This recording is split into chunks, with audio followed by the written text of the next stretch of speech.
Hey guys, welcome to study lytical. कैसे हैं आप लोग? आई होप आप सबकी प्रिपरेशन बहुत ही शानदार चल रही होगी। गाइस, थंबनेल आपने देख लिया होगा, तो टाइम वेस्ट नहीं करते हैं और सीधे जो मुद्दे की बात है उस पर आते हैं। जीए सेक्शन की बात करने वाले हैं। इस साल जो एग्ज़ाम्स हुए हैं 2021 और 22 के, उनमें जीए का क्या पैटर्न रहा है और पिछला जो पैटर्न चला आ रहा है कुछ सालों से, उसमें और इस बार वाले जो पेपर्स हैं उनमें क्या डिफरेंस है, उसकी यहाँ पे हम बात करने वाले हैं। तो पहले जीए के सिलेबस के बारे में जान लेते हैं। बैंक एग्ज़ाम्स में सिलेबस होता क्या है? लास्ट 6 मंथ का करंट अफेयर आपको करना होता है। अपॉइंटमेंट्स आते हैं, कमेटीज़ आती हैं, ब्रांड एम्बेसडर आते हैं, बुक्स एंड ऑथर होते हैं, अवार्ड्स एंड ऑनर्स, स्पोर्ट्स से रिलेटेड कोई भी न्यूज़, चाहे ट्रॉफीज़ हो, कोई टूर्नामेंट हो रहा है, कुछ भी हो, इंटरनेशनल अफेयर्स आते हैं। इसके अलावा अदर्स में आपके डेज एंड थीम्स और भी जो कुछ एक दो टॉपिक बचते हैं।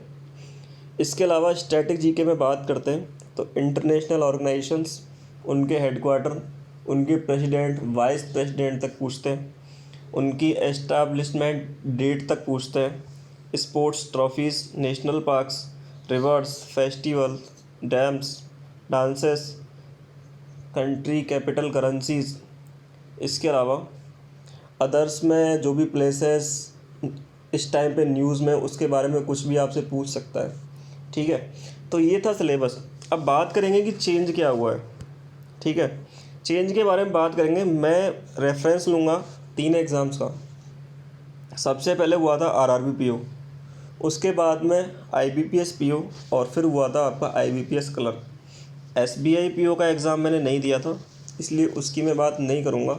और रही बात एसबीआई क्लर्क के एग्ज़ाम की, तो उसमें भी सेम था जो आरआरबी पीओ में था, मतलब पैटर्न सेम ही था।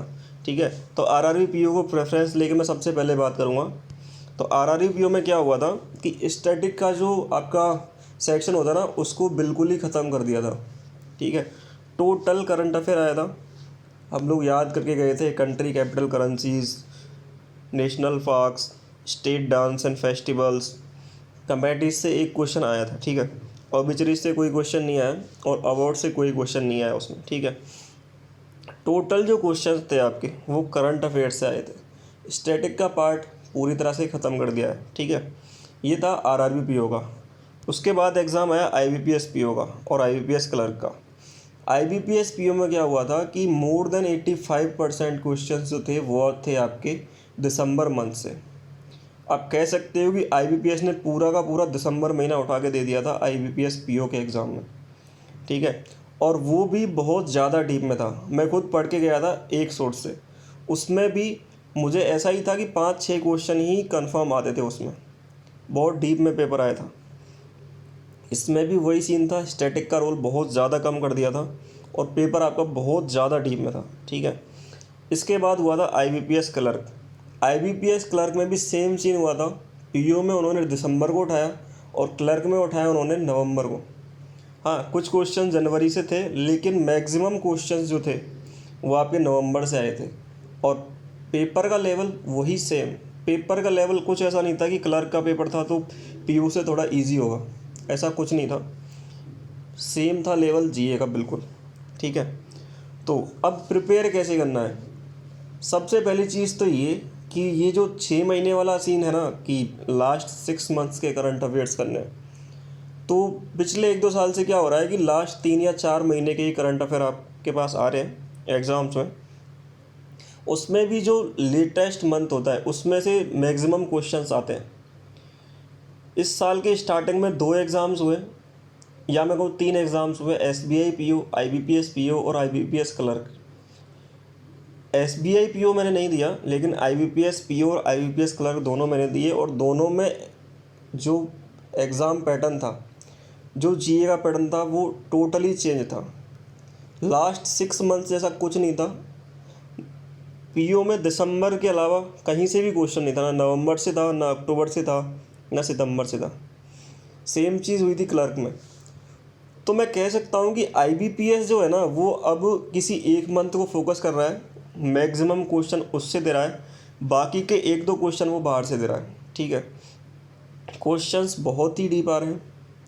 आपको ऐसा फील होगा कि जो आप पढ़ के गए हो ना, जो आंसर आपको याद है, वो एक्चुअल में वहाँ पे क्वेश्चन बन के आ रहा है आपके सामने। ठीक है, तो जब आप क्वेश्चंस को पढ़ो तो ऐसा नहीं है कि सिर्फ आपको आंसर याद करना है, आपको वो क्वेश्चन भी याद रखना है कि इसका क्वेश्चन क्या था। ठीक है, उसका एक एक डेटा आपको एनालाइज करना पड़ेगा। जैसे कि एक एग्ज़ाम में हुआ था मेंस में, उसमें एक रैंकिंग आई थी, अब वो मुझे याद नहीं है, उसमें पूछा था कि इंडिया की एशिया में क्या रैंकिंग है।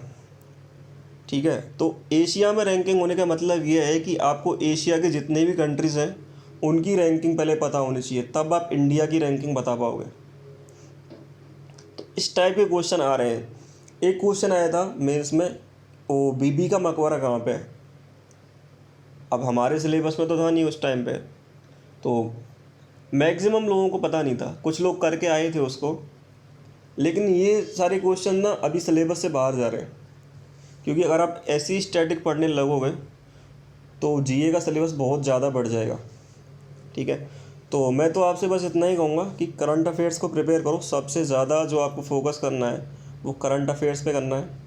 ठीक है, इसके अलावा कोई भी अपडेट आती है तो मैं आपको बताऊँगा।